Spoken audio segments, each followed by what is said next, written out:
We're making the most delicious hot cross buns this Easter with Odlums. So we're going to go straight into a bowl with 500 grams of the Odlums strong flour, 80 grams of caster sugar in, followed by 10 grams of yeast, and then we have 10 grams of salt, which is just about 2 pinches, 325 mils of milk to the mixture.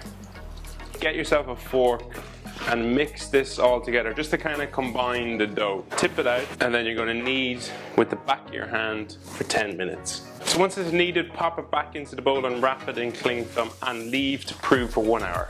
1 hour later, and then knock back the dough. So just punch all the air out, and we're going to shape it. 100 grams of sultanas to the mixture. Divide the dough into 6. So just cup your hand and roll. Place these onto a tray lined with parchment paper and just cover with a little bit of cling film. So we're just going to pipe along then the cross.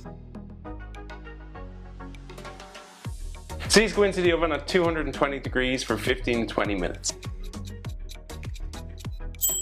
So once they're baked, so you have the rouse honey basically, and we're just going to brush and glaze this over top of each one to get a lovely color.